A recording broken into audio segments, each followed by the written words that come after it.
적인 사실들은 별로 얘기를 안 하고 이분들의 사상을 이제 간단히 짚으면서 이제 한번 생각을 해 보도록 하겠습니다. 그러니까 교회와 국가 간에 갈등이 있는 거 아니에요. 그죠? 교회와 국당이 갈등이 있는 건데 이것이 1640 그 전서부터 교회와 갈등이 이제 있었는데 알다시피 존 낙스, 그 다음에 앤드류 멜빌, 그 다음에 국민언약, 그 다음에는 또 여기 얘기한 엄숙한 동맹과 언약, 웨스트민스터 총회에 나타난 여러 가지 이 속에 교회와 국가 간의 관계가 굉장히 밑바닥에 깔려 있다 이렇게 말할 수가 있겠어요. 근데 당시 영국에서는요, 우리가 알다시피 영국을 그냥 꽉 세우고 영국다운 나라를 세운 나라는 엘리자베스 1세입니다 사실. 그리고 엘리자베스 1세 이후에 빅토리아 여왕 알죠 여러분? 영국은요 두 사람의 여왕에 대해서 굉장히 세게 얘기합니다. 뭐냐면 엘리자베스 1세, 그 다음에 빅토리아 여왕. 그래서 엘리자베스 1세부터 빅토리아 여왕까지 말이죠, 그야말로 저는 그런 말 싫어합니다만 대영 제국, 엄청난 세계 대제국이 형성되어지는 거예요. 이렇게. 그러니까 당시 영국은 말이죠, 세속적인 일에 관심을 쏟게 됩니다. 돈 버는 일에 관심을 쏟아요. 네덜란드에서는 종교전쟁이 일어납니다. 쉴 새 없이 종교전쟁이 일어났고요. 프랑스에서는 뭡니까? 절대왕조, 절대왕권을 해서 뭐 루이 14세니 뭐 어쩌고 그러는 사람도 있잖아요. 그러면서 태양왕이니 뭐 어쩌고 해가면서 독재, 강력한 독재 체제를 형성을 딱 해가지고 이게 프랑스를 통치해. 그러다 확 망한 게 뭡니까? 프랑스 혁명이에요. 자, 하여튼 그런데 이 스코틀랜드에서는 뭘 가지고서 이렇게 싸움을 하게 됐냐면 교회의 왕이 누구냐? 세상 왕은 네가 해먹어. 그러나 교회의 왕이 누구냐는 싸움에 이제 필사의 투쟁을 하게 됐던 것입니다.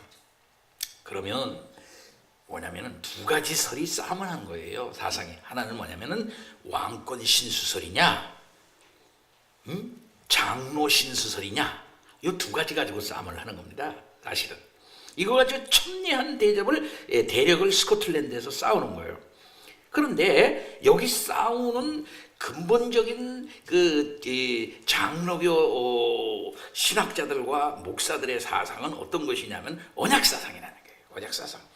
이 언약사상을 근거로 해가지고 장로교 사상을 형성하고 그것에 의해 가지고서 교회를 자기 맘대로 하려고 하는 세상 왕권에 대해서 대항을 하는 거예요. 자, 교황권이 쇠퇴를 하지 않았습니까? 교황권이 이제 쇠퇴를 하게, 종교개혁으로 인해 가지고 제일 쇠퇴한 것이 이 교황권 아니에요? 교황권이 옛날에는 엄청난 권한을 가지고 있었잖아요. 근데 이제 중세가 끝나면서 교황권이 쇠퇴하잖아요. 그러면 쇠퇴한 부분을 누가 메꾸려고 그러는 거야? 그 권한을. 야, 교황이 물러가니까 내가 해먹어야지 하는 게 누구야? 왕이야, 왕. 그래서 군국주의 체제를 딱 왕이 갖추기를 원했던 겁니다. 그래가지고 교황이 교회에 대해서 했던 그 권세 있잖아요. 일방적 권세. 그 권세를 갖다가 교황이 쓱 물러가니까 이제 내가 다 차지해야지 하고 왕이 차지하려고 그러는 거야. 요때 그 왕들이 내세운 사상이 왕권 신수설이라는 거예요. 전에는 교황이 왕권을 하나님에 의해서 너를 왕으로 세운다 그러면 예, 감사합니다 교황님 하고서 이렇게 자기가 왕을 받았잖아요. 그때는 교황의 세계에서는 교황이 이제는 그걸 교황권이 쇠퇴하고 나니까 나는 직접 하나님으로부터 나를 받는다. 하나님. 그 대신 교황이 차지한 모든 교회의 권세 내가 갖는다. 이런 식으로 된 게 왕권 신수설이야. 그런 왕권을 내가 받았으니까, 그런 왕권을 받았으니까는 이제 너희들 나한테 복종해 라고 말하는 거예요. 그러니까 이것은 교황의 권세를 견제하는 것이고 동시에 교황이 틀어지고 있었던 교회에 대한 권세를 자기가 틀어지려고 하는 것이었어요. 여기에 대해서 교황한테 짓눌려 있었던 교회들이 무슨 소리야? 교황이 물러났는데 왜 왕이 나서? 교회는 교회의 주인이신 주님이 원래 교회로 돌아가야 돼? 하고 했던 것이 뭐냐면은 장로교 신수설이라는 거예요. 장로 신수설이라는 거예요. 그래서 옛날에 교황 한 사람이 주교를 세우고 주교 한 사람이 또 교회를 다스리는 사람이 다스리는, 절대적으로 한 사람이 권력을 가졌을 때에 부패할 수밖에 없었던 이것, 어떠한 인간이라는 것은 인격을 갖고 있기 때문에 부패한다, 절대적으로 부패한다. 그래서 그런 차원에서 나온 말이 영국의 정치학자인 어떤 사람이 이름을 잊어버려서 그 사람이 말한 절대 권한은 절대 부패한다, 이 말이 거기서 나온 거예요. 절대적인 권한을 가진 인간은 절대적으로 부패한다. 이게 인간이라는 거지. 성경의 원리가 이거다 이거야. 그런데 또 그 인간에게 교회를 맡겨놔? 안 돼. 그러면 어떻게 돼? 회에다 맡겨야 돼. 비록 부패한 인간이라도 서로 간에 견지하고 서로 간에 합의하고, 그 합의는 성경적 합의에 근거한 그런 합의를 하고 찾아가고, 이렇게 해가지고 최소한의 그 리케지, 최소한의 안 좋은 거, 이런 것들은 다 이렇게 최소화시키면서 나가는 합의체, 이 회의체에 의해 가지고서 다스려져야 된다, 이렇게 얘기해요. 그러니까 왕권 신수설을 장로 신수설이 반대하는 거지요. 그러니까 왕은 무력을 갖고 있잖아. 이것들 봐라, 무력을 동원하는 걸 하게 되는 거예요. 이 무력을 동원하는 왕 앞에서 그러면 장로 신수설을 주장하는 사람들은 그럼 당해야만 하는가? 이런 문제가 정치 사상과 아울러서 첨예한 문제를 이제 대기되는데, 교회를 보호해야 되고 교회의 질서를 유지해야 되고 교회다운 교회를 만들어내기 위하여 예배도 잘 드려야 되지, 교회도 잘 다스려야 되지, 그리스도의 주권을 또 살려내야 되지 하니까 사상가들이 그것 때문에 고생을 하는, 그냥 머리만 들고만 싸움할 게 아니라 사상이 있어야 된단 말이에요. 어떤 사상? 그게 뭐냐면 언약사상이라는 것으로서 이것을 갖다가 대처하게 되는 것이다. 근데 여기에 여러 가지 그 이론이 있습니다. 첫째는 뭐냐면은 에라스투스주의라고 해서, 국가가 교회를 다스려야 된다 이렇게 생각하는 사람, 이 사람은 어떻게 얘기한 것처럼 독일 하이델베르그의 의사였던 토마스 에라스투스, 이 사람은 1524년에서 1583년에 이제 산 사람인데, 이 사람은 국가가 종교적인 문제들에 최고 권위를 가져야 한다 이렇게 주장하는 사람이에요. 또한 국가로부터 독립된 어떤 교회도 있을 수 없다. 교회는 단순히 국가의 일반적 기능들 중 하나에 불과하다. 따라서 교회의 모든 것들은 공권력에 복종해야 한다. 교회는 스스로 권징할 수 없다. 나라가 권징한다. 이렇게 해서 교회의 영적 권한을 완전히 제거해 버리려고 그러는 거예요. 이게 에라스투스주의라는 겁니다. 그러니까 이 이론은 교회로부터 교회 스스로 모든 통치권, 스스로 결정하는 이 통치권을 박탈해버리고 교회를 단순히 국가의 시녀처럼, 국가의 피조물로서 만들어버리는 그런 이론이에요. 그러니까 사실상 따지고 보면 에라스투스주의를 할 것이냐, 장로교 정치를 할 것이냐, 이 두 가지로 갈려. 사실은 교황권이 물러나고 난 다음에는요. 그 다음에는 또 독립주의자들이 있는데, 요거는 교회와 국가는 철저히 다르다. 하나님께서 세우신 두 가지 서로 다른 구분된 제도가 있는데, 교회와 국가다. 국가는 교회 및 국가는 교회 또 교회 일들을 다스릴 수가 없고, 교회도 국가를 다스릴 수가 없다. 이렇게 철저히 분리하고 있는 게 어떤 면은 독립주의자들이에요. 그러나 우리 칼빈주의라는 건 뭡니까? 교회의 왕이, 교회도 주님이시고 이 세상 나라도 하나님이 세웠다 이렇게 말하는 거 아니에요? 하나님이 최고의 권위 있는 거예요. 그렇잖아요. 그러니까 서로 간에 다른 것 같으나 상호작용을 하는 거예요. 이다시피 존 락스도 그렇고 앞으로 살펴보지만 앤드류 멜빌의 사상도 서로 다르긴 하지만 그래도 교회는 세상에 대해서 도덕적 충고를 할 수 있다. 너희들 절대적인 전제적 왕권을 행사해서 네 맘대로 하면 안 된다. 네 위에는 하나님이 있어. 왜 하나님이 있는데 하나님의 뜻대로 해야지 왕이 네 맘대로 하냐 라고 하는 것을 얘기해 주는 것이, 그래서 그 전제주의에 브레이크 없는 저기를 이제 충고해 줘야 할, 교정해 줘야 할 책임이 교회에 있다고 보는 거거든요. 이게 두한국 사상의 또 핵심 사상이에요. 그러니까 어떠면은 교회는 당시로 보면은 감독교회를 할 것이냐 장로교회를 할 것이냐가 핵심 중에 핵심이었던 것이고, 언약도들은 장로교회를 해야 한다. 이것은 성경의 진리다. 그래야만 주님의 주님 되심이 살아난다 라고 이제 생각을 했던 거예요. 그러니까 언약도라는 말은 뭐냐면은 1648년에서 1690년까지 감독교회에 적극적으로 저항하였을 뿐만 아니라 그리스도의 신적 권위를 지키기 위해 왕권 신수설을 반대한 장로 교인들을 가르치는 말이 언약도예요. 언약도. 근데 언약도는 무조건 장로 교인이야. 그리고 이 사람들은 왕권 신수설을 반대하는 사람이에요. 그리고 거기에 대해서 적극적으로 저항한 사람들이에요. 여기에 앤드류 멜빌, 사무엘 러더포드, 조지 길리스피와 같은 학자들이 그 이론을 내던 겁니다. 자, 그러면은 우리가 앞에서 얘기한 국민 언약에서 언약도들이 보인 언약 사상과 장로교 교회 정치에 대한 신학적 선언은 크게 두 가지의 견해로 구분될 수가 있어요. 하나는 뭐냐면 교회의 주인이 누구냐는 거야. 교회의 주인이 누구냐? 교회의 주인은 교회의 머리 대신 그리스도다. 그리고 또 하나는 뭐냐면은, 그러면 이 교회의 주인이신 그리스도가 교회의 주인 노릇을 할 수 있도록 꼭 그 절대적인 권위에 교회가 복종하는 체제는 어떤 체제를 형성해야 되느냐? 이 두 가지가 있단 말이에요.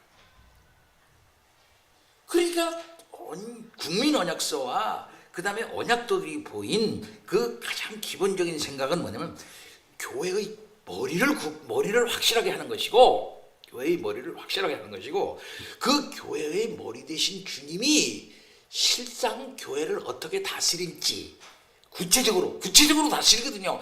이 머리가 그냥 네 맘대로 해라, 네 맘대로 해, 내가 머리 주인, 그런 주인이 어디 있어? 주인은 항상 뭐냐면 주인 노릇을 하는 거예요. 그 주인 노릇을 어떻게 하냐면은 목사를 세워서, 장로를 세워서, 집사를 세워서 교회를 갖다가 질서 있게 주님의 뜻에 맞게끔 다 이렇게 구조하고 그 주님의 뜻이 구체적으로 실현될 수 있도록 한다 이 말이에요. 근데 그걸 못하게 하니? 왜 그걸 못하게? 실제적으로 주님의 주님 되심을 왜 방해하는 거야? 하고 그 방해하는 세력에 대해서 저항했던 것이죠. 그런 생각이에요. 바로 이것은 성경을 가장 높이는 사상이었고, 동시에 성경에서 말하고 있는 하나님의 절대적 주권 사상을 얘기하는 칼빈주의의 신학적 초석이었지 않습니까? 그러면 하나님의 절대적 주권, 그리고 하나님의 영광, 이것을 추구하는 근본적인 그 요체는 뭐냐면은 실상 그분이 주인 노릇해야지. 하나님의 영광, 하나님께 영광 돌린다고 하면서 하나님의 주권을 이렇게 노래하면서 그분이 교회에서 그 주권 행사를 못하도록 만들어 놓으면은 이게 어떻게 주의 왕국이 되겠느냐 이 말이죠. 그러니까 여기에 이제 언약 사상이 그것을 포괄하면서 그 전체를 갖다가 이제 묶어내는 거예요. 여기에 추천한 사람들이 바로 언약도였다. 여기에 첫 번째 등장하는 사람이 존 넉스였던 것입니다. 존 넉스는 깔뱅으로부터 절대적 영향을 받아요. 그러나 깔뱅과는 조금 좀 달라. 이거는 조금 다른 면이 있어요. 깔뱅의 그 정치 사상은 시민 저항주의, 시민 불복종 사상이야. 불복종 사상이라 그래. 그러나 이 불복종 정도로 끝나지 말고 그건 부정적이다. 더 적극적으로 나서서 저항해야 된다. 이게 낙스의 사상이에요.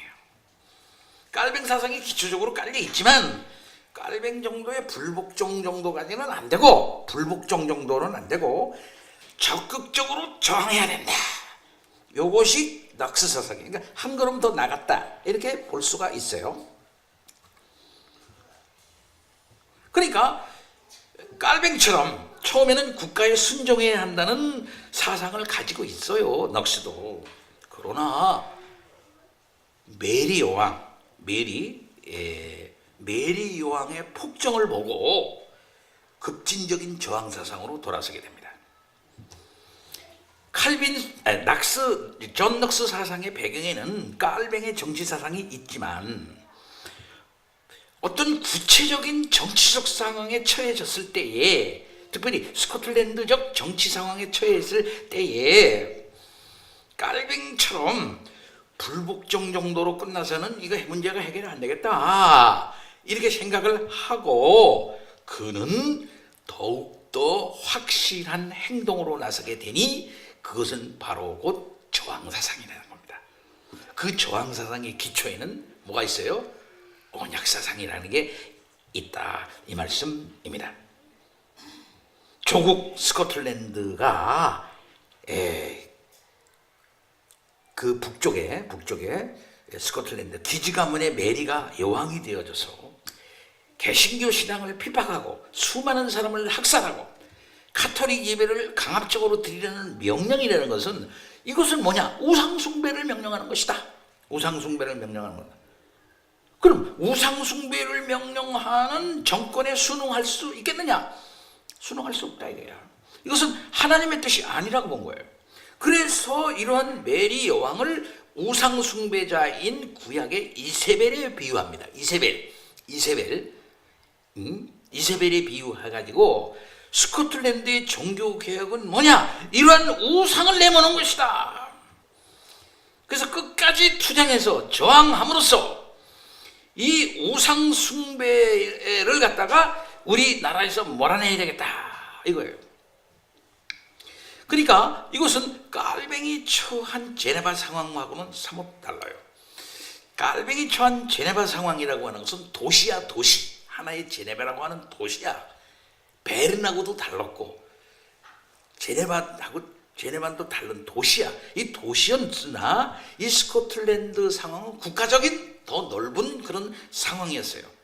이런 상황에서 제네바식으로 깔뱅처럼 대처한다면 이거 대처할 수가 없다 이렇게 생각을 하고 불복종 사상을 넘어서서 저항 사상으로 나가게 됐던 것입니다.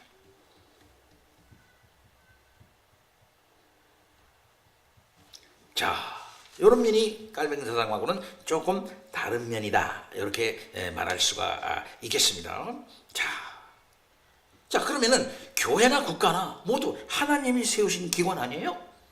그죠? 스코틀랜드 이 장로교회는 교회와 국가에 대해서 교회의 머리가 오직 그리스도이심을 강조했던 것입니다. 넉스에게 있어서 국가는 뭐냐면 그 개혁을 성취하는 데 있어서 중요한 수단이었어요. 낙스는 군주, 왕의 절대 권력을 인정하는 어떤 정보도 부인하고 있습니다. 그는 군주이든 백성이든 간에 하나님의 절대 권위를 인정하는 국가를 바람직한 국가로 보고 있었던 것이거든. 하나님이 절대 권세를 행사해야지. 왜 하나님이 이 절대 권세를 왕이 차지해가지고 자기 멋대로 하느냐는 거예요. 군주의 권위가 하나님의 권위보다 높이 있다는 것은 결코 용납할 수 없다고 생각하는 것입니다. 바로 이것은 언약적 관점이다 이렇게 말할 수가 있겠어요. 그러니까 하나님과 통치자 그리고 시민 사이에는 언약 관계가 있다라고 넉스는 인식을 하는 겁니다. 그렇게 보는 거예요. 하나님과 통치자와는 언약 관계가 성립된다 이거예요.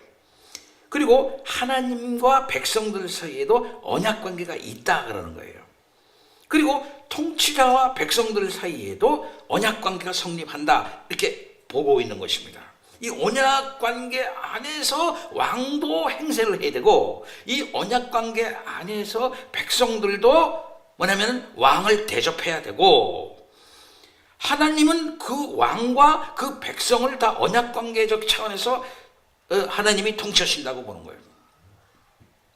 그러니까 교회와 국가의 관계도 구약의 이스라엘처럼 신정 통치의 형태로 보고, 국가가 말이죠, 자신의 기능을 제대로 하지 못하고 하나님의 명령에 위반되었을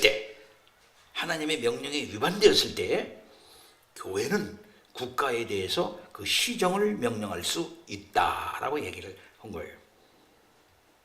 그러니까 이 낙스 정치 사상의 근간을 이루고 있는 언약 사상이라는 겁니다. 예.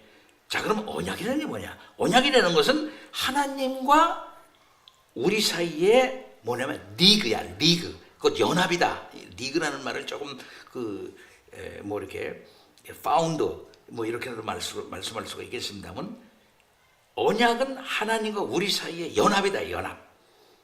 하나님 묶어지는 것, 하나님과 우리 사이에 묶어지는 것이다. 그는 우리의 하나님이 되시고 우리는 하나님 나라의 시민이 되는 겁니다. 그분은 자신의 은혜와 선하심으로 우리와 연합해요. 그리고 우리는 진심으로 그분을 따라야 한다는 거예요. 라고 낙스는 그렇게 설명을 했어요.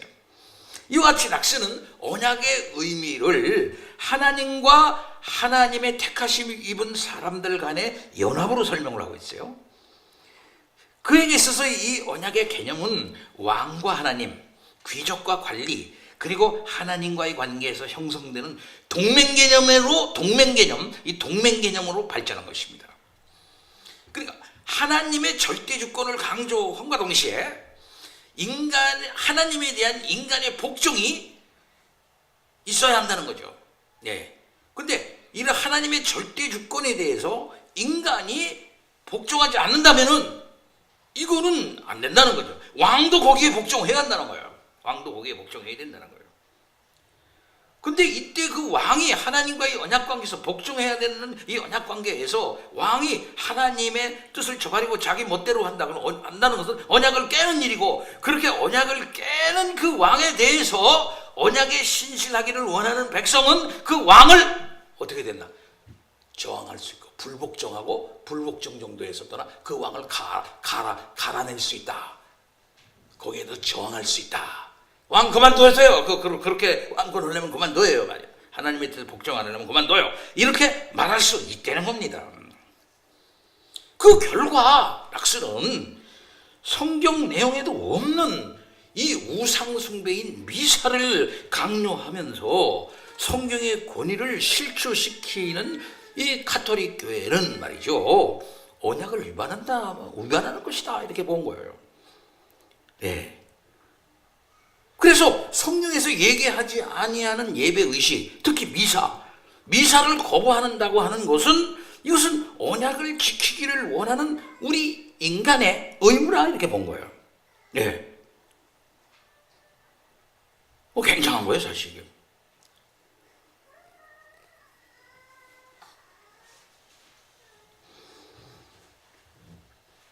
자, 낙스는 말이죠, 같은 시대에 프랑스에서 고생하고 있는 위그노들이 주장을 했던 것처럼 하나님과 왕, 그리고 왕과 백성 사이에는 언약관계가 성립한다고 했어요. 이건 위그노도 그렇게 봤어요.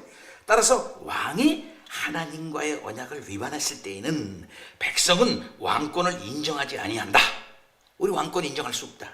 왜냐하면 백성은 하나님과 언약을 맺고 왕과 언약을 가짐으로 왕과 백성 간의 언약이 있지만은 상위 언약인 하나님과 백성의 언약이 더 중요하다. 하나님과 백성 사이의 언약을 잘 유지하게 하기 위하여 왕도 있는 것이다. 이렇게 하는 거예요. 왕도 있는 것이다. 하나님과 백성 사이에 이 언약을 갖다가 더 공고히 하기 위해서 하나님도 왕을 세워가지고 백성으로 하여금 하나님과 그 백성 사이의 관계를 더 확실하게 하는데 왕이 역할을 해야지. 그걸 반대로 역할을 하고 더 깨는 데 역할을 한다고 그러면 그 왕은 재구실 못하는 것이니까 그 왕은 필요 없다 이거야. 그러니까 언약적 차원에서 소용없고 언약을 이렇게 약하게 하는 왕이니까 그거는 소용없는 왕이니까 퇴출할 수 있다는 겁니다. 대단한 사상이에요 이게. 사실 뭐 그 사람이 무조건 저항을 말하는 건 아니에요. 스코틀랜드 언약, 스코틀랜드 신앙 고백에서 분명히 얘기했어요. 왜? 존 락스는요. 뭐라고 얘기했습니까? 왕에게 복종해야 된다. 황제와 왕 그리고 군주의 권력과 그의 권위는 하나님의 영광이 드러나도록 또 인류의 복지를 위해 제정된 것으로 이런 시민적 질서를 부수고 혼란시키는 자는 하나님의 뜻을 위반하는 자다 이렇게 얘기를 했어요. 예. 그리고 인간의 정의라는 게 뭐냐? 인간의 정의, justice, 인간의 정의, right, 이것은 뭐냐? 정치, 종교적인 영역으로 구분하면서 정치적 정의는 뭐냐? 정치적인 justice가 뭐냐? 이건 뭐냐면 하위 신분에 속하는 사람이 상위 신분에 속하는 사람에게 복종하는 게 정의다 이렇게까지 얘기했던 사람이야. 그러니까 그는 통치자에 대한 복종을 말하고 있으나 바로 그 복종해야 될 통치자가 하나님의 언약을 위반하고 우상숭배를 강요하는 통치자라면은 백성들은 그 왕에 대해서 저항할 수 있는 것이다 이렇게 얘기한 거예요. 그러니까 낙스가 이렇게 강력하게 발언한 것은 말이죠, 개신교도에 대한 그 장로교에 대한 이 왕의 핍박이 이건 참고 견딜 만한 수준을 넘어서서 이거는 혁명만이 자유롭고 복음 전파를 할 수 있는 변화를 할 수 있는 기회가 될 수 있다. 안 되겠다. 인내의 한계를 넘어섰다. 이거 우상숭배를 이런 상태로 내버려 둔다고 할 것 같으면 안 된다. 국왕은 폭군을 넘어서서 이것은 하나님 아버지 앞에 크게 우상을 저지르는 이 악한 왕이다 말이에요. 곧 이것은 하나님께 반역하는 것이다. 왕이 하나님께 좀 반역하고 있다는 게 반역하고 있다. 그럼 저 하나님께 반역하고 있는 차원에서 언약에 충실하기를 원하는 우리 이 백성들이 그 왕을 그렇게 언약 충실하지 못하도록 그냥 내버려 두면 안 되고 그 언약을 충실하지 않는 상태에서 그 피해를 계속 백성이 봐야 될 것이냐? 안 된다 이게요. 이런 분명한 과오를 범하는 왕에게 순종하고 그를 따르는 자들도 용서할 수 없다 이렇게 얘기를 하는 거예요. 왕도 용서할 수 없고 그런 왕에 대해서 아부하고 거기에 따르고 아무 말 안 하는 자들도 이렇게 침묵하고 있는 자들도 용서할 수 없다 이렇게. 이 존 락스의 사상은 1561년 여왕 메리 스투어트와의 면담에서요 이렇게 말합니다. 메리 여왕이 이렇게 말해요. 하나님께서는 신민들이 군주에게 복종하라고 가르치고 계신데 왕권 신수설 차원에서 얘기하는 거예요. 어떻게 그런 것이 하나님의 가르침이 될 수 있나요? 라고 묻죠. 그러니까 낙스가 뭐라고 말하냐면 백성들은 군주들의 취향에 따라 자기 종교를 선택할 의무가 없습니다. 예, 군주들이 자기 마음대로 종교 선택할 수 없어요. 이렇게 얘기하는 거예요. 왜냐하면 왕들은 종종 하나님의 참 종교에 대해 모든 인간들 중 가장 무지하기 때문이에요. 이렇게 왕을 갖다가 무식한 왕이라고 이렇게 얘기를 하고요. 그래 잠시 후 가만히 듣고 있더니 메리가 이렇게 말해요. 그럼 백성이 무력으로 군주에 저항하는 것이 합법적일 수 있어요? 라고 이제 물어봐요. 그러니까 낙스는 딱 말합니다. 만일 군주들이 왕이 말이죠 자기 분수를 넘어서 행동한다면 백성들은 그에게 무력이라도 저항할 수 있음이 물론입니다 라고 이렇게 말해버려요. 왕 앞에. 이 말에서 알 수 있듯이 낙스는 억압당하는 종교 현실 속에서 종교 개혁 개혁신앙을 완성하기 위해 메리에게 굴하지 않고 자신의 소신을 분명히 언약적 사상의 차원에서 얘기했던 겁니다. 그러니까 낙선은 말이죠, 결국은 언약사상에 기초해서 하나님의 주권이 나라와 교회에 서도록 하되 그것을 방해하는 왕이라 같으면 저항을 해가지고 어떻게든지 간에 정치적으로도 통치 권력이 무소불위의 권력이 되지 않도록, 하나님이 계신데, 위에 있는 하나님이 계신데 그 하나님의 뜻을 무시하고 자기 멋대로 하는 이 왕의 절대 권력이 생기는 거, 이걸 막는 데 있었다 이 말이에요. 그러니까 그런 것은 그 왕의 전제 정치를 견지하는 데 있었다라고 말할 수가 있을 겁니다. 이렇게 되니까 그의 언약 사상은 저항 사상으로 발전하게 되고, 이러한 그의 저항 사상은 우상 숭배와 전제 정치를 막아낼 뿐만 아니라 장로교 국가를 세우는 현실적인 사상이 됐던 겁니다. 신앙 사상이 된 거예요. 그의 정치 사상은 하나님의 말씀에 철저히 서서 세워졌다, 이렇게 말할 수가 있겠고요. 그렇게 해서 그의 정치 사상은 국가와 교회를 회복하고 하나님께 더 가까이 나가도록 인도했다, 이렇게 말할 수가 있겠습니다. 자, 그렇다면 17세기적 상황이에요. 유럽의 17세기 상황. 이러한 정치 사상은 당시의 정치 사상으로서는 가히 혁명적인 사상이었어요. 이것은 당시의 유럽 사회에 엄청난 영향을 미쳐서 민주 사상이 싹트도록 하는 데 있어서의 결정적인 밑거름을 이제 주었고, 그 다음에 앤드루 멜빌에게 영향을 주고, 그 다음에 사무엘 러더포드, 조지 길리스피 이러면서 그 언약도들의 정치 사상에 영향을 줄 뿐만 아니라 스코틀랜드의 장로교 정치 사상이 딱 자리하도록 그렇게 하게 해서 명예혁명 이후, 이게 1689년 정도, 90년, 그래서 권리장전, 명예혁명이고 그 다음에 권리장전이라는 것이 이렇게 다 이렇게 이루어지게 되면서 영국이 입헌군주로 가는, 입헌군주로 가는 그게 되는 거예요. 그러니까 입헌군주라는 것은 뭘 말하냐면 왕이 자기 마음대로 법을 갖다가 마음대로 해가지고 이렇게 마음대로 할 수 없도록 법에 의해서 뭐냐면은 통치해야 된다. 입헌. 그러니까 법에 근거해가지고 왕권 노릇을 해야지 법을 초월해서 할 수가 없다. 이렇게 입헌군주제로 가게 되는 그런 조를 놓게 되는 거예요.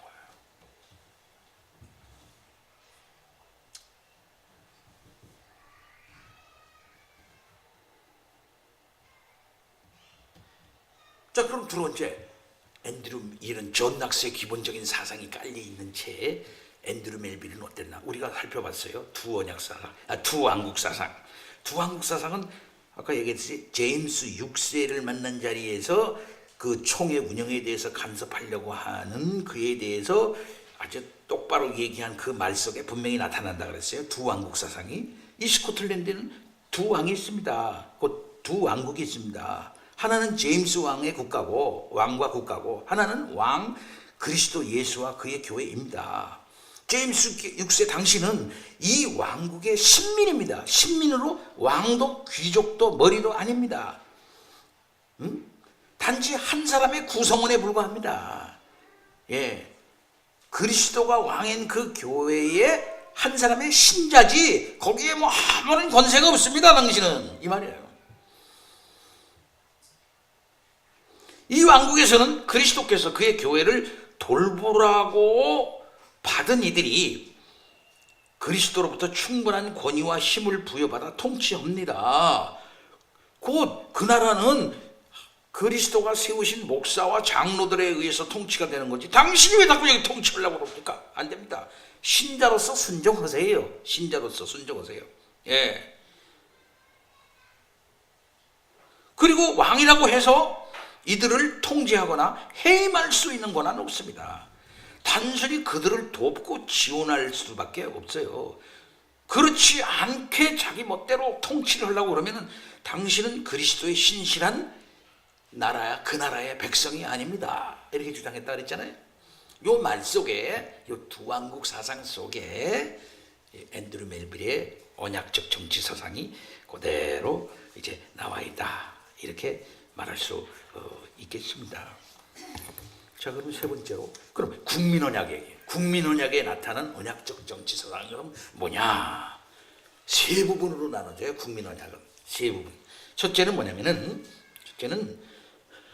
아니 뭐야, 그 전에 다 왕들이 약속한 거예요 라는 겁니다. 1581년 왕의 고백을 거기다 실어놔요. 이 왕의 고백서는 뭐냐면은 왕들에게 약속하지 않았습니까?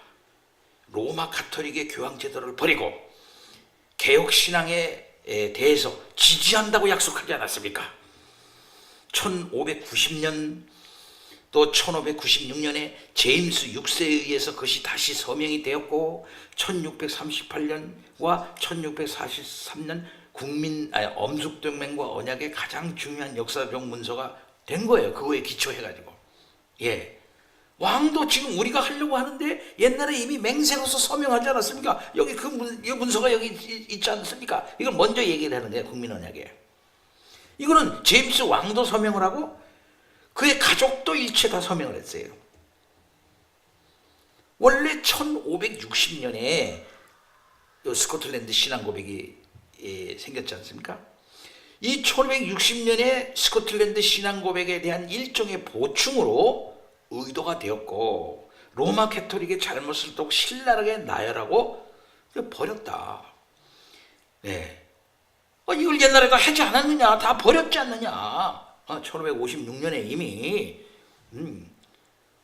그리고 거기에 대해서 다시 확인하지 않았느냐? 그리고 그렇게 곧 교황제의 단호한 거부를 통해서 배교를 막는 방법으로 받아들였지 않았느냐? 이걸 먼저 옛날에 있었던 왕들의 자기네들이 맹세해서 했던 것을 먼저 환기시키는 거야. 이렇게 했다. 이렇게 했다. 그 다음에 두 번째 부분은 교황 제도를 반대하고요. 개혁교회를 지지하는 의회의 법률들을 열거를 해. 그런 걸 열거를 해.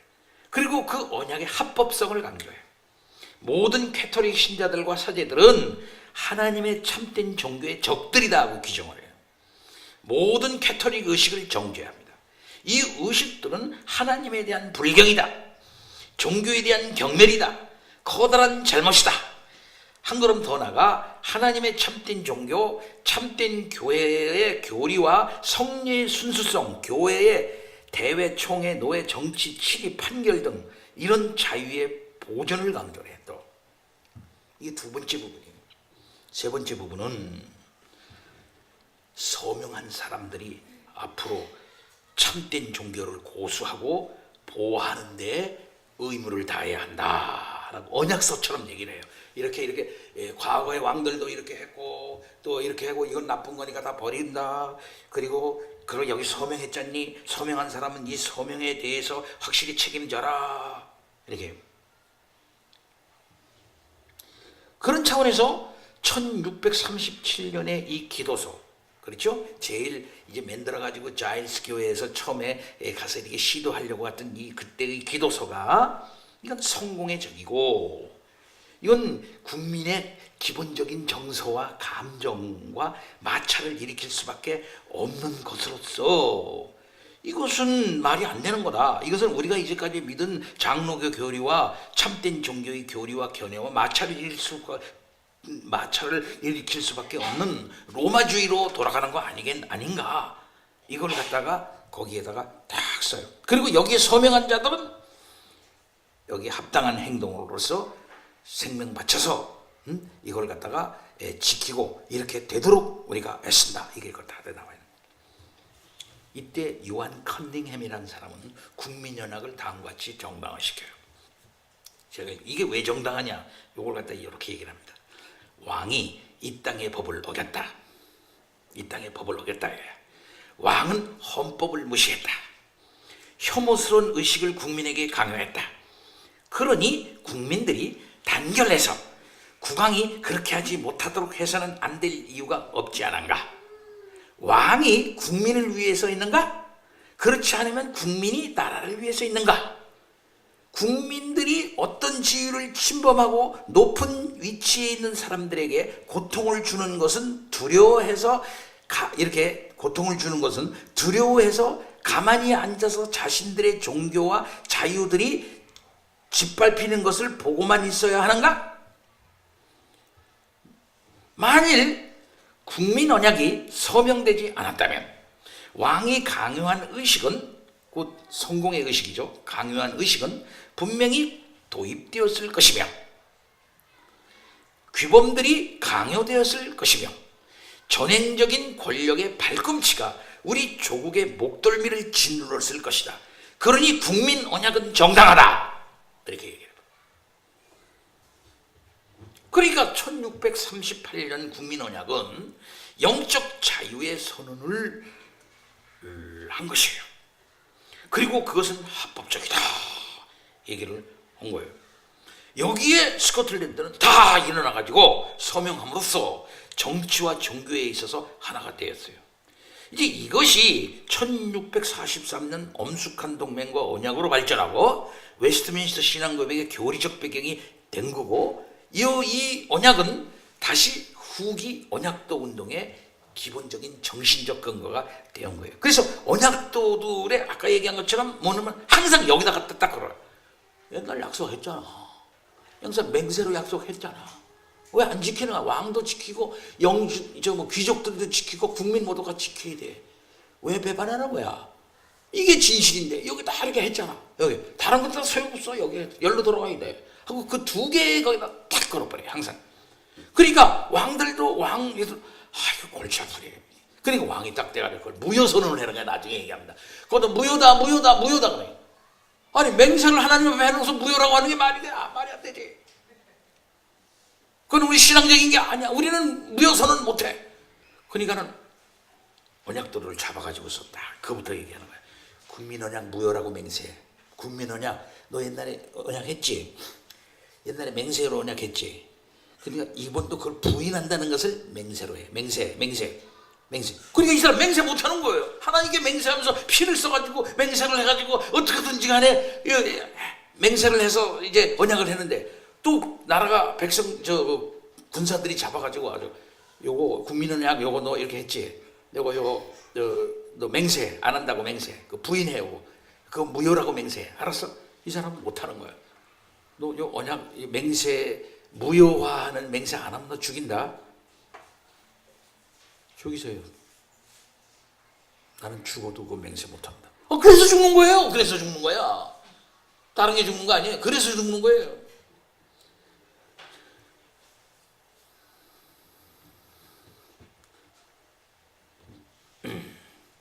자, 그래서 엄숙한 동맹과 언약 및 웨스트민스터 총회 이것이 쫙 나타나는 거예요. 예, 그래서 스코틀랜드 언약도들은 말이죠. 영국 의회파와 연합을 해가지고 왕의 권위 그리고 감독교회로부터의 도전 등에 대항을 하는 거예요. 스코틀랜드의 언약도들은 왕의 압제에 항거하는 영국 의회파를 그래서 지원하는 거예요. 그래서 두 나라 아까 얘기한 아일랜드까지 합해가지고 어떻든지 간에 감독 제도를 철폐하고 전제 통치를 철폐하면서 영국과 아일랜드와 스코틀랜드에 장로교주의를 이제 세우려고 했던 것입니다. 그래서 엄숙동맹과 언약의 내용과 신학은 뭐냐면은 종교통일이에요. 종교의 통일이 곧 종교 통일이 종교개혁이야. 종교개혁과 종교통일. 영국의 감독제 철폐, 아일랜드의 교황제 폐지, 국왕의 영예와 명예와 행복, 그것도 얘기는 또 형식적으로 해요. 그리고 후손에 대한 관심 등 다 그런 내용을 담고 있어요. 이것이 엄숙동맹에 걸려 있고 웨스트민스터 총회에서 그렇기 때문에 제일 많이 거론됐던 게 뭐냐면요, 소요리 문답이니 대의리 문답 어렵겠지만은 그다음에 웨스트민스터 신앙고백 이거는요 일사천리로 다 작성이 됩니다. 일사천리로 쭉 작성해. 제일 먼저 말을 했다고 고려했는 게 뭐냐면 교회 정치에 대해서 오래 토론을 해요. 오래 토론. 그 교회 정치에서 가장 많이 얘기한 사람이 누군지 압니까? 사무엘 러더포드입니다. 그리고 조지 길리스피입니다. 137회 이상 이 조지 길리스피가 얘기하고 120몇 회 이상 사무엘 러더포드가 발언을 해요. 그래가지고서 교회 정치 제도, 장로교 제도가 돼야 됩니다. 돼야 됩니다. 장로교 제도 안 되면 안 됩니다. 굉장히 중요한 발언들을 많이 하고 그 사이에 1643년과 1647년 이 사이에 이 조지 길리스피와 그 다음에 사무엘 러더포드가 아주 중요한 교회 정치 사상을 얘기하는 아주 굉장히 한 부류의 명작들을 영국 런던에서 말이죠. 스코틀랜드도 아닌 영국 런던에 와 있잖아 지금 사람들이. 거기에서 그 엄청난 책을 써가지고 거기서 막 발표를 해요. 엄청난 이 천재들이에요 사람들이. 거기서 막. 그래서 그러면 사무엘 러더포드의 정치 사상이 뭐냐 간단하게 살펴보겠어요. 이 사무엘 러더포드는요 훌륭한 선생인데 고전학 교수예요. 원래 고전학 교수. 안 오스라고 하는 시로에서 목회하다가 이 사람들한테 파면을 당해요. 주교제하는 사람, 저한테 파면을 당해서 에버딘에 투옥이 됐던 사람입니다. 이 투옥된 상태에서 그는 그 유명한 편지를 써요. 편지. 결혼을 했는데요. 6아이가 그냥 다 6아이와 자기 아내가 그냥 다 죽어버립니다. 옛날에는 그냥 애들이 낳으면 그냥 죽어. 6아이들이 그냥 다 죽어버려. 자기 사랑하는 아내도 다 죽어버려. 얼마나 슬픔 많이 겪었겠어. 또 이 재혼을 합니다. 재혼을 해 재혼한 애들도 해서난 애들도 한 명인가 남겨놓고 또 다 죽어. 이런 슬픔을 러더포드는 겪어요. 그런 상태에서 고통을 겪고 있는 그런 자기 사랑하는 성도들, 고민하는 성도들에게 편지를 다 써서 보내는 거예요. 이 편지가 러더포드의 서한집인데 우리나라말로 번역됐어요. 그거 꼭 사봐야 돼. 꼭 사봐야 돼. 우리 친구가 번역했어요. 영국에 있는 친구가. 얼마나 번역도 잘했어. 그거 보면 가슴이 뜨거워져. 야, 이 개혁신학하는 사람들이, 목사들이 이렇게 뜨거운 가슴을 갖고 있구나. 이렇게 교회를 사랑하는구나. 이렇게 영혼을 사랑하는구나. 그거 다 나와 있어요. 절대 우리 개혁신학하는 사람들이 천 사람들이 아닙니다. 장로교 목사들 보면 너무 딱딱하고 재미없고 아니에요. 여러분 목사님들이 얼마나 여러분 사랑하는 줄 압니까? 네? 얼마나 사랑하는 감기만 걸려도 잠이 감기 걸렸는데 오늘 교회 못 나오는 거 아닌가? 얼마나 여러분들에 대해서 신경을 쓰고 사랑하는지 몰라. 근데 그것이 어떨 땐 잘 안 나타날 수가 있지. 얍삽한 사람들이 뭐 그러지만 속으로 여러분들 엄청 사랑해요. 이럴 때 말해야 돼. 여러분 이 사실을 믿습니까? 아멘 해보세요 이제. 아멘. 이 러더포드가 그런 사람이에요. 근데 러더포드의 실력을 알아보고 그를 나라에서 부릅니다. 장로교 정치를 불러요. 그 앤드류 대학의 세인트 앤드류의 신학부 교수 학장까지 돼요. 그런데 러더포드는 감독제 체제에 대해서 크게 비판을 많이 하고 그러니까 그 사람 잡아가지고 죽여야 되겠다 하고서 이제 결정을 하고 그 사람 부르려고 들어가려고 하는 일주일 전에 죽어. 1661년 3월 20일에 죽습니다. 그러니까 뭐야? 킬링 타임이 시작돼가지고 첫 번 하게서 러더포드 저 사람부터 죽여야 되겠다고 했을 때 그 사람이 한 일주일 전에 출두하기 일주일 전 정도에 그가 죽어요. 네. 그래서 순교는 안 합니다만은. 그런데 1643년 그 유명한 렉스 이건 법과 왕이라고 하는 책인데 왕과 백성의 정당한 특권에 대한 논쟁이라는 책인데 이 책을 썼어요. 아주 참 대단한 명저입니다.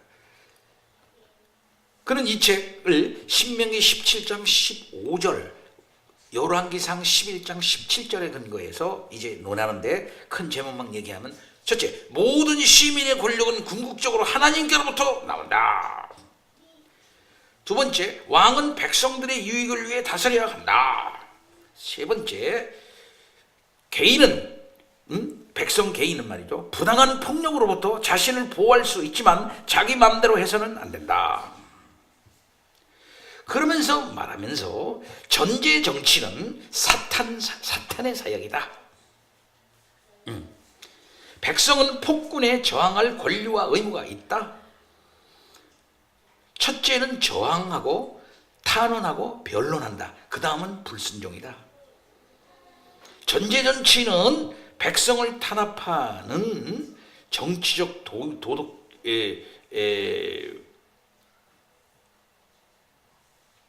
백성을 탄압하는 이건 정치적 도덕적 권력은 하나님으로부터 온 것이 아니다. 백성을 탄압하는 이것은 권력이라고 할 수 없고, 권력의 유명한 말이에요.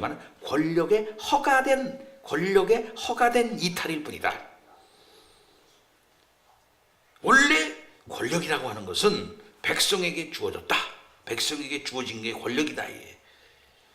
그런데 필요할 때 백성들은 지도자에게 주었던 권력, 주었던 통치권을 다시 거둬들일 수 있다라는 말을 해요. 굉장히 유명한 말이에요. 모든 권력은 궁극적으로 하나님으로부터 왔다 이거야. 시민 권력도 궁극적으로 하나님으로부터 왔다 이거야. 언약적 관점에서 이 백성들이 왕을 이제 저 왕이 하나님 왕으로서 한다고 이렇게 허가를 했다는 거예요. 왕. 그러니까 백성의 권력이 왕을 허락했다는 거예요. 어떤 면에서는. 근데 그 왕이 전제 통치를 하면 그걸 도로 회수할 수 있다고 말하는 거예요. 그러니까 왕과 그의 백성들 사이에는 한 가지 맹세가 있는데, 그것은 상호 결속에 의해 백성은 왕에 대해, 왕은 백성에 대해 상호 책임을 진다는 것이다. 근데 잘 다스려서 하나님의 뜻대로 언약적 차원에서 백성을 잘 다스려야 되는데 그 약속을 깼다 이거야. 그래서 백성들은 자신들의 유익을 위해서 통치자에게 권력을 허락할 수 있으며, 한 인간이 권력에 취했을 때는, 곧 이 왕이 권력에 취해 있을 때는 이 안 되겠네. 그 권력 자체에 취해가지고 저 난리 났네. 자기 사역을 못하네. 그랬을 때는 그것을 거둬들일 수도 있는 것이다. 그랬단 말이에요. 그래서 통치자가 이렇게 제대로 하지 못할 때 백성들은 불순종과 항거, 그리고 결국에는 무력으로 저항할 수 있다. 그래서 루더포드는 정치적 시민적 언약이라는 개념으로 이것을 얘기를 했어요. 이게 루더포드의 사상이야. 우리가 기가 막힌 그 철학, 기가 막힌 신학자로 받아들이는 개혁신학의 그 사람이 이런 사상, 이런 저항 사상을 딱 갖고 있는 사람이에요. 그 다음에 조지 길리스피가 있는데 시간이 가서 생각합니다. 조금 저기 하고요. 거의 비슷해요. 자, 그럼 후기 언약도의 선언서에 나타난 정치 사상이라. 후기 언약도의 정치 사상. 후기 언약도라는 것은 그러니까 그 1648년서부터 1688년까지의 나타난 그런 정치 사상이다, 이렇게 말할 수가 있겠습니다. 이 기간 동안에는 말이요, 왕의 수장권을 되찾고 감독교회를 이제 그 재건하려고 그렇게 그 왕들이 애썼던 그런 때고, 이것을 이루기 위해서 무력으로 언약도들을 갖다가 탄압하고 잔인하게 다뤘던 그런 때예요. 말이 안 통하니까, 사상이 안 통하고 말이 안 통하고, 그러니까는 성경을 막 높이 세우고 뭐 언약적이 뭐 그렇게 하고 그러고 막 말도 안 듣고 막 그러니까는 이 왕들이 에라 안 되겠다고 무력으로 막 그들을 막 이렇게 하려고 하는 그런 때에 이 사람들도 이제 대항을 했던 그런 시대라고 말할 수가 있겠습니다. 이 국가적인 이러한 탄압 조치에 대해서 언약도들은 굽히지 않고 대항을 했어요. 언약도들은 왕들의 자신들이 맹세한 이 언약들, 자기가 맹세했잖아. 자신들이 아까 얘기한 맹세를 다 했잖아요. 처음에 왕이 되려고 다 맹세를 하고 국민의 언약 지키겠습니다. 그 다음에는 엄숙한 동맹과 언약 지키겠습니다. 왕만 되게 해주세요. 그렇게 자기네들이 다 사인하고 맹세로 다 했어요. 그런데 왕이 딱 되자마자 싹 얼굴을 바꿔버리고 지키지 않고, 그 다음에는 이 잉글랜드의 그 주교제 정치를 받아들이면서 감독제하면서 교회를 통제하려고 그렇게 했단 말입니다. 그러니까 여기에 대해서 이 언약도들은 이 맹세한 언약들, 당신들이 맹세한 언약들을 당신들이 어겼다. 이건 불법을 저질렀다. 왜 불법을 저질렀다? 언약자들은 그렇기 때문에 여기에 대해서 항거한다. 그러니까 우리의 불복종은 정당하다. 예, 정당하다라고 얘기를 하면서 대항을 했던 것입니다. 그러니까 왕의 절대적 복종 요구에 비해 언약도들은 인간에게 주어진 모든 권세나 최고 권력은 하나님으로부터만 나온다고 믿었던 것이고, 왕이 성경의 가르침과 반대로 절대적 권력을 무소불위로 행세하면서 교회의 이 주님의 통치를 방해하려고 하는 그런 모든 행위에 대해서 언약도들은 분연히 일어났던 것입니다. 이것은 뭐냐? 하나님의 명령에 저항하는 거다, 저 왕이. 그러니까 하나님의 명령에 저항하는 저 왕을 그냥 내버려둘 수 없다 그런 거예요. 우리는 자유와 양심을 지키기 위해서 왕과 싸운다, 이렇게 나선 거예요. 이때의 대표적인 몇 가지 선언서가 나오는데 있습니다. 거기서 나오죠. 첫째는 루터글렌 선언서입니다. 루터글렌 선언서, 그 1679년 5월 29일에 나와요. 자, 1679년 5월 13일 정부는 야외 비밀 집회를 반역 집회라, 반역의 집결지라고 규정을 하고 반역자들로 선포해요. 예, 그런 포고문을 발표해요. 언약도는 여기에 무슨 소리냐? 이렇게 말하면서 로버트 하밀턴을 대표로 뽑아서 80명의 무장한 사람들과 함께 글라스고 근처 루터글렌으로 파견을 해요. 이들은 두 언약에 반대하여 만들어진 법률, 그러니까는 두 언약이라는 건 아까 얘기한 국민 언약과 엄숙한 동맹과 언약입니다. 거기에 만들어진 법률과 1660년 이후 감독제를 옹호하는 모든 의회법들을 태워버려. 공개적으로 태워버려. 공개적인. 그런 다음 사거리에서 자신들의 선언서를 읽고 내걸어요. 그러니까 옛날에 창의하는 거예요. 이걸 창의. 보통 우리나라 동학도 그러면 창의문이라 그래. 창의문. 나서라, 뭐 어떻게 뭉치자, 나쁜 놈들. 이걸 창의문이라고 그러는데, 이 창의문과 같은 그러한 그 선언서를 갖다 딱 거리에다 내걸어. 여기는 왕정 복고 후에 제정된 여러 법들을 비난하는 내용이에요. 그 뭐냐면 폐기법, 폐기된 감독제를 다시 세우기 위한 법률, 공직에 있고자 하는 자들은 두 언약을 거부할 것을 요구하는 법, 이런 법까지 만들었어. 공직에 있고자 하는 자는 국민 언약을 거부해야 된다. 엄숙한 동력을 거부해야 된다. 그렇지 않으면 공직에 나설 수 없다. 이게 심사법이라고 하는 법인데, 이런 심사법을 갖다가 공포했단 말이에요.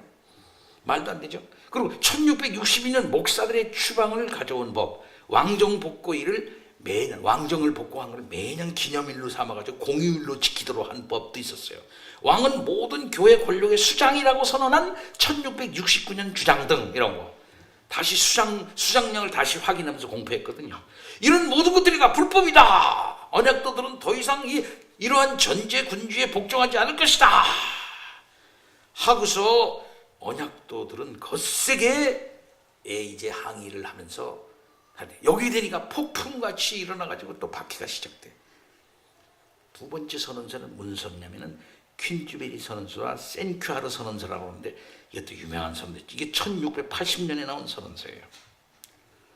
루터글렌 선언서에서 보스웰 브릿지 사건 사이에 언약도들 사이에 많은 논쟁이 있게 돼요. 여러 가지 이유 때문에 논쟁을 자기네끼리 해서 내분합니다. 이런저런 논쟁.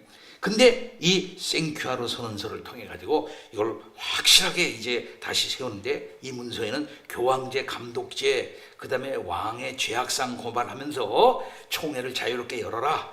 그 다음에 교회를 이렇게 자유롭게 해라. 그 다음에 그렇지 않을 경우에는 전쟁이다. 왕과 전쟁한다. 이게 생큐아르 선언서의 초속 그 내용입니다. 그래서 그들은 감독제를 반대하고 에라스티안주의를 반대하고 스코틀랜드에서 박해받는 진정한 장로교들의 선언과 증언이다 하는 그런 것이었어요. 그래서 이거는 여기에서 그들은 말하기를 찰스 왕의 권위를 부인해. 너 이제 왕이 아니다. 왕이 아니다. 넌 왕이 아니다. 너는 서약을 위반했다. 맹세를 거부했다. 그 국민 언약을 파기했다 라고 말하면서 그런 왕을 이제 왕으로 모실 수가 없다. 그래서 왕에 대한 선전포고를 해요. 그래서 왕을 적으로 규정을 해요. 적극적이고 군사적인 해결을 할 수밖에 없다. 우리는 저런 독재를 그냥 내버려둘 수 없다. 이렇게. 이때 주장했던 거는 그때 가장 강력하게 대항했던 사람, 대표적인 사람이 누구냐면 리차드 카메론이라는 사람인데, 이 사람이 필두로 해가지고 그걸 하는데 이걸 카메론파라고 그래. 카멜로니안이라고 합니다. 이 카멜로니안, 이 카메론파가 제시한 주요 이유들은 말이죠, 왕이 지키겠다고 하겠습니다, 지킬게요 하면서 두 번이나 맹세한 엄숙한 동맹과 언약에 대한 맹세를 깨뜨렸다는 거예요. 깨뜨렸다. 당신은 언약을 깨뜨렸다. 왕은 자신이 이전에 하나님의 운동이라고 고백한 이 운동, 이건 하나님의 운동이다 라고 그 한 운동을 스스로 핍박했다. 그리고 그의 극악무도하고 비도덕적인 행동이 보여주는 것처럼 왕은 하나님께 불충했다 이렇게 주장을 했어요. 그 다음에 또 세 번째는 스코틀랜드 교회의 진정한 장로교도들의 변론적 선언이 이어지게 됩니다. 그 다음에 또 밀고자들과 고발자들에 대해 이것은 밀고자들이 많이 생기고 고발자들이 많이 생겼는데 누가 고발하고 밀고하고 그렇게 하겠습니까? 목사들이 다 쫓겨났잖아. 목사들이 다 쫓겨났어요. 그 다음에 누가 들었습니까? 왕이 임명한 주교들이 들었어요. 근데 주교들이 딱 보니까 교회 명단에는 교인 명단이 다 있는데 안 나와. 안 나오고 다 저 비밀 집회, 5개 집회에 다 나가, 교인들이. 그러니까 안 왔어요. 그러니까 조사관이 딱 나와. 이번 주일에 교회 안 나온 사람 누굽니까? 하고 그러면 누가 고발해? 그 주교들이 명단을 다 써. 이 사람들 안 나오고 이 사람들 안 나오고 이 사람들 안 나왔어. 명단을 다 줘. 그러니까 주교가 뭐냐면 밀고자가 되는 거야. 밀고자가. 그렇게 해서 그 명단 가지고 잡으러 돌아다니는 거야. 그 명단 딱 가지고 그 집에 쫓아가. 그 집에 쫓아가 조사관, 요즘 말하면 조사관들이 무장을 하고 들어가서 여기 보니까 지난 주일날 교회 안 나왔죠? 교회 안 나왔지? 교회 안 나, 어디 가? 비밀집회 참석했어? 비밀집회 참석했어? 안 했어? 이 사람 거짓말 못해. 언약 떠니까. 참석했는데요? 참석했는데요? 그럼 너 다음 주에 교회 주교가 하는 교회 나올 거야, 안 나올 거야? 나 갈 수 없는데. 왜 못 가? 이러고 이래서 못 가겠는데. 그래? 좋아. 그 집에 있는 좋은 물건 다 가져가. 일단 그 집에 있는 좋은 물건을 다 가져가요. 그 집에 좋은 물건 그때 뭐가 있겠어? 소는 없고 무슨 돼지도 있고 뭐 닭도 있고 무슨 뭐 오리도 있게 다 가져가. 물건 쌓인 거 다 가져가. 반지 내놔. 다 가져가. 또 그 다음에 또 한 번 더 가. 또 말한다 또 그래. 그럼 안 되겠네. 때려. 또 가. 또 안 돼. 또 그러면 그다음에 잡아가지고 죽여버려. 이런 일이 계속되는 거야. 계속 집집마다 계속. 그러니까 막 그 사람들은 막 다 도망가는 거지. 뭐. 이런 일이 계속 일어나는 거예요. 예. 그거에 대해서 내일지 얘기를 합니다. 그 사람들이 어떻게 박해를 받았나. 이때 후기 언약도의 정치 사상을 대표하고 이렇게 하는 유명한 목사들, 비밀 집회의 설교가들이 나오는 거 아니겠습니까?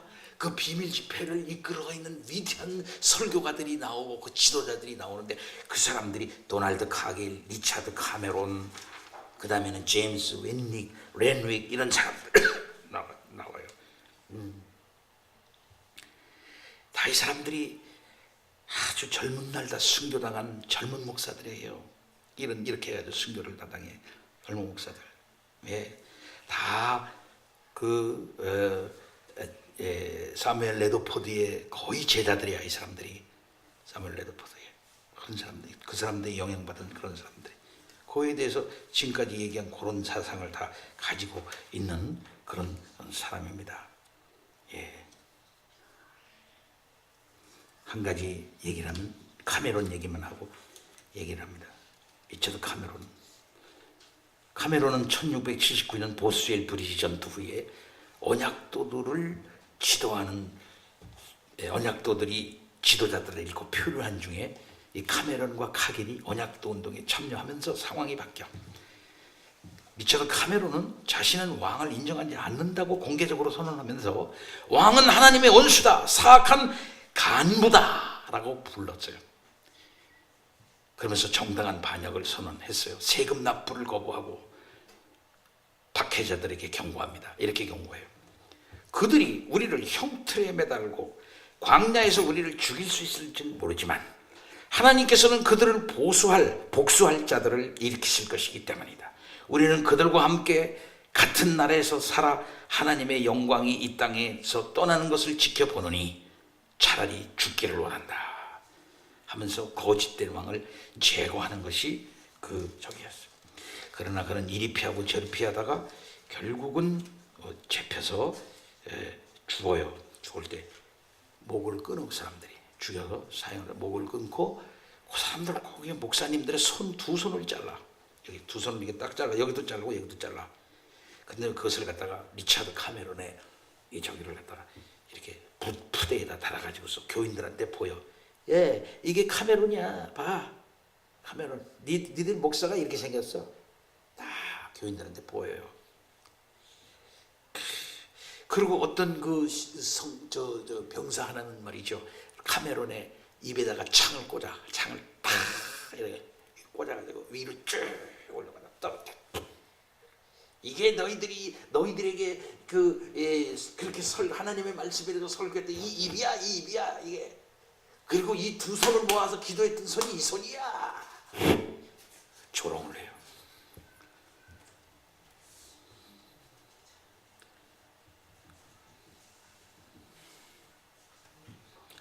제임스 웨닝 목사도 에딘버러 크라스 마켓에서 형장의 예술로 살았는데 그때 그의 나이는 26살이었어요.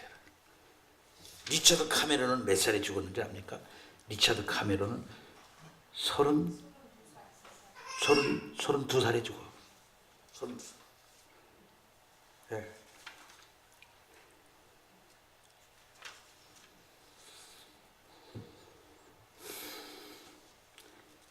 이제 오늘 강의를 마칠 때가 됐습니다.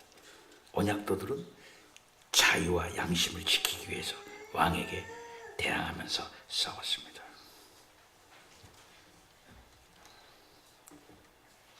어떻게든지 간에 신앙을 지키기 위해서 끝까지 했고 하나님과 맺은 약속을 끝까지 지키려고 했던 것이고 교회의 주님의 주권을 뺏어가려고 하는 어떠한 시도와 어떠한 권력도 거부하면서 오로지 교회의 주인은 주님이시다.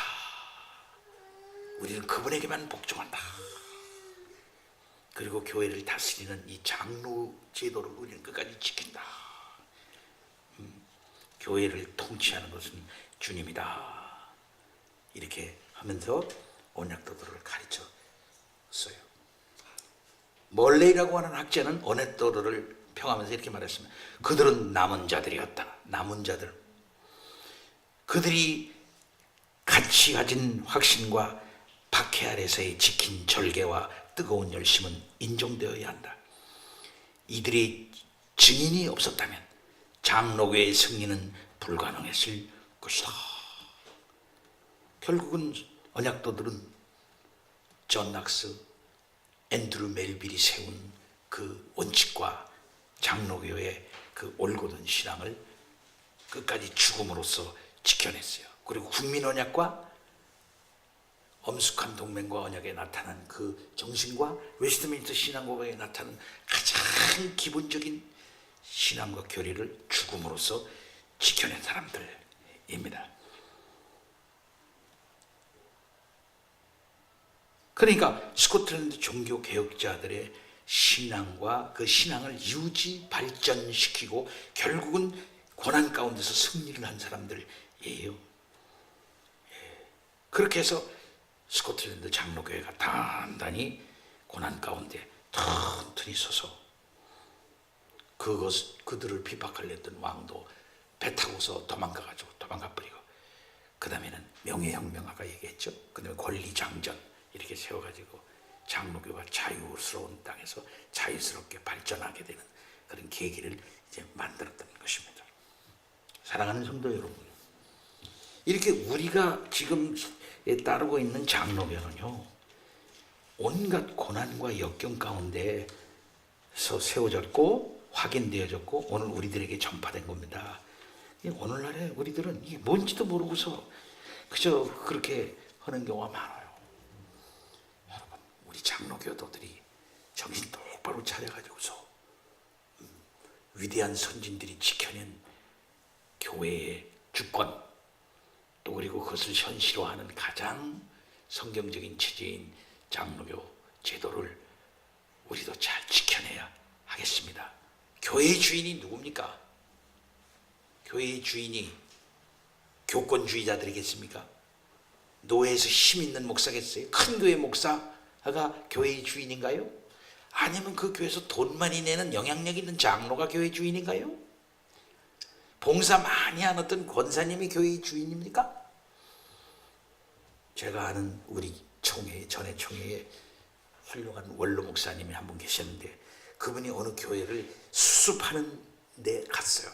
그래서 장로님들도 있고 권사님들도 있어요. 안수 집사들도 있어요. 그 목사님이 물었습니다. 제가요 평생 동안 교회를 다스리고 설교하고 선교 왔는데 실질적으로 교회의 주인이 있습니다. 이 교회의 주인은 장로입니까? 권사입니까? 안수집사입니까? 솔직히 대답해 주세요. 그래야 얘기가 되겠어요. 그래야 그분들하고 얘기를 해야 교회를 수습할 수 있겠습니까? 장로님들도 가만히 있더래. 집사님도 가만히 있더래.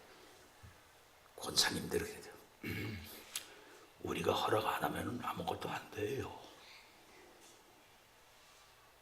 실제로 권사가 주인입니다, 이거. 아, 그래요? 그럼 권사님들하고 얘기해야 되겠네요? 이랬대요. 그 얘기를 내가 직접 들었어, 그 노인네한테. 교회의 주인이 누구냐의 싸움은 아주 실제적인 겁니다. 옛날만 있는 얘기가 아니에요. 오늘날 교회의 주인이 누굽니까? 교회 노예에서 힘께나 있는 정치 목사입니까? 총회에서 힘께나 있어서 패거리 정치하는 그 패거리 정치꾼입니까?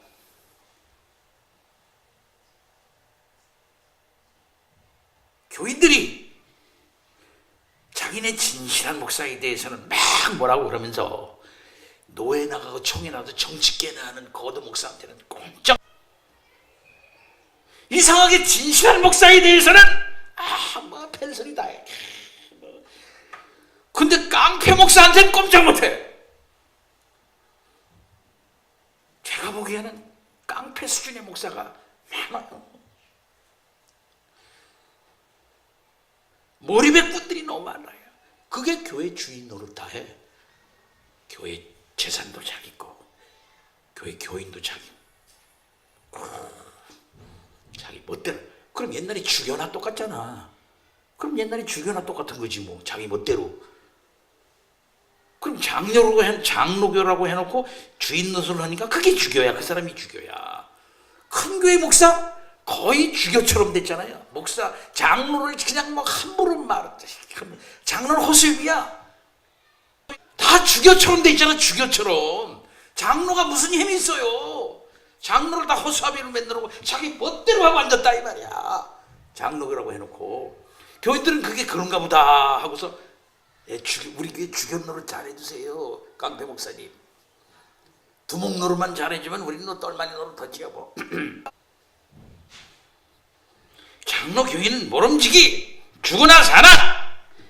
나는 주님 대신, 주인 대신 주님 붙잡는다.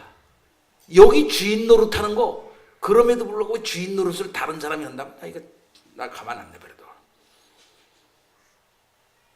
이거야. 어떤 면에서는 그러면서 자기 신앙을 지키고 교회를 지키는 거예요. 그리고 자기가 그런 직분을 맡았을 때 정말 겸손하고 충실하고 은혜롭고 아름답게 주님의 그 통치를 잘 받아서 자기가 먼저 받고 그 순종과 은혜의 질서를 교회 내에 구현하는 그런 영적 관직이지. 그 노릇을 잘 죽을 때까지 하나님이 주시는 그 저기 할 때까지 하는 거야.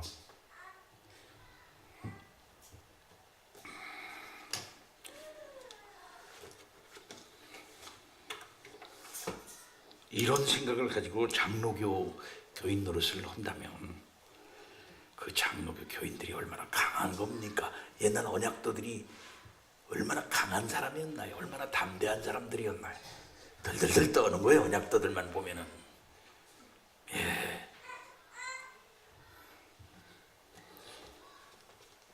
여러분들이 교회가 적다고 그래서 적은 게 아니에요. 우리 주님이 강한 분이에요. 여러분의 주인이요, 굉장한 주인입니다.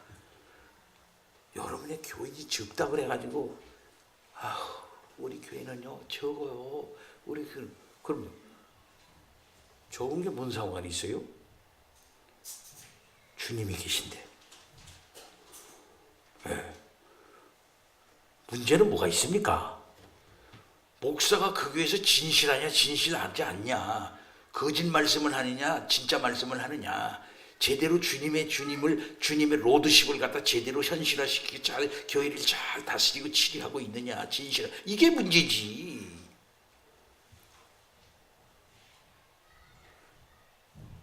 그런 주님의 주님 되심을 잘 반영하는 목사와 주의 말씀을 진실하게 잘 전하는 목사와 또 그런 교회를 귀하게 생각하면서 끝까지 교리적 입장에서 이런 입장에서 잘 받아들여서 교회를 파수하려고 하는 교인이 있으면 되는 거지. 뭐가 문제예요? 뭐가 문제입니까? 문제가 뭐 있어요? 목사님, 우리 교회가요 아직 50명이 안 돼요. 우리 교회가요 기도를 하고 있는데 100명이 되게 해요. 그 100명 교인한테 물었어요. 우리 교회가요 참 너무나 가난해요. 100명밖에 안 모이거든요. 기도 제목이 있어요. 우리 교회 500명 모이게 지금 기도하고 있어요. 500명 교인한테 물어봤습니다. 500명 너무 교회가 약해가지고 힘이 없어. 우리 교회 800명 되기를 기도하고 있어요. 800명 되기를 물어봤습니다. 800명 우리 교회가 역시 부흥이 요즘 안 돼가지고 정체 상태에 있어요. 그러니까 우리 교회가 1200명 되기를 기도해요. 오늘날 한국교회가 거기에다 함몰되어 있지 않습니까? 다 같이 기도합니다. 하나님 아버지 감사합니다. 이러한 믿음의 선조들을 주시소. 그 신앙이 무엇인가 가르쳐 주시니 감사합니다. 주의 교회를 파수할 수 있게 하여 주옵소서. 우리 힘으로 못합니다. 성령님 도우시옵소서. 말씀 진리 굳게 붙잡고 외롭지만 아버지 하나님 담대하게 걸어가게 하옵소서. 예수 그리스도 이름으로 기도하옵나이다. 아멘.